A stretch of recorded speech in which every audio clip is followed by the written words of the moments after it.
ทุกคนมื้อนี้ก็มาพบกับช่องเฮาอีกแล้วเนาะก็มื้อนี้เนาะเฮาก็มาพบกับช่องเฮาเนาะมื้อนี้เนาะเฮาก็จะมาให้แบบว่าประกาศผลกิจกรรมแจกสกุชชี่เนาะว่าเป็นหยังบ่ว่าเป็นหยังคือเสื้อตัวเก่าเนาะให้คลิปเดียวกันเนาะเพราะว่าเฮามาสุดนี้แล้วก็มื้อนี้เนาะก็เป็นวันเสาร์แล้วเนาะก็เฮาสิมาอัดคลิปเนาะเฮาให้มาเอาเองเนาะก็แบบว่ามี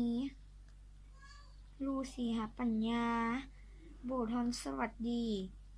เชอรี่แล้วก็จะมีเป็น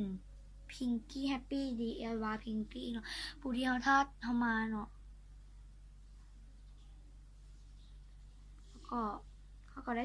34 subscribe เนาะก็หลุดลืมมา4ซับเนาะก็ว่าเป็นอย่างเนาะเขาก็จะมาประกาศผลกิจกรรมตัวนี้เนาะโดยการซุ่มสกุชชี่เนาะหนึ่งเนาะเขาจะซุ่มแล้วเขาจะทักไปหาหลักฐานเนาะว่ามีแท้บ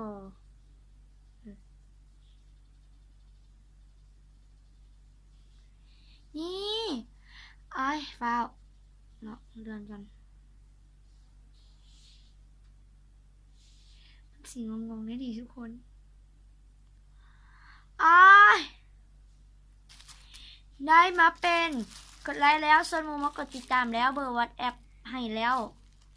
ชื่อเฟซเซอรี่สุขสวัสดิ์นักเซอรี่เนาะก็เป็นค่าประจำของท่านเขาเนาะก็ย้อนว่าป้อมมวลแรงกระใจดีกะไปเลยไล่หนึ่งเลยเนาะก็เดี๋ยวเขาสิทักไปหาเชอรี่เนาะโอเคกะมื้อนี้ก็เอาสั้นๆเนาะเป็นไผที่บ่ได้ในการแจกนี้กะบ่เป็นหยังเนาะถ้าในการแจกต่อไปของเฮาเนาะเพราะว่าเฮาบ่ได้มาแจกเพียงครั้งเดียวเนาะก็อย่าลืมเนาะว่า50ซับเฮาสิมาแจกใหม่เนาะเฮาก็จะแจกเพิ่มขึ้นเนาะแล้วก็เป็นไผที่อยากส่งพัสดุ FC มาให้เฮาเนาะก็สามารถ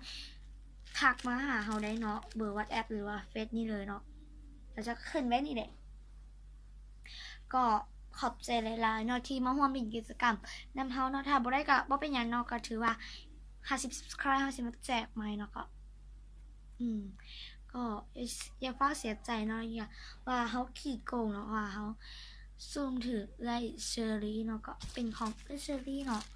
เมื่อวานก็หาสิเอาเครื่องไปส่งเราเนาะ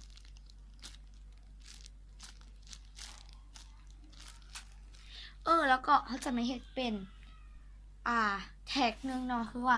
โซเคียนใหม่ชื่อแท็กโซเคียนใหม่ชื่อแท็กโอเคเขาก็มื้อนี้ก็บ๊ายบายก็อย่าลืมกดไลค์กดแชร์กด subscribe แล้วหลาย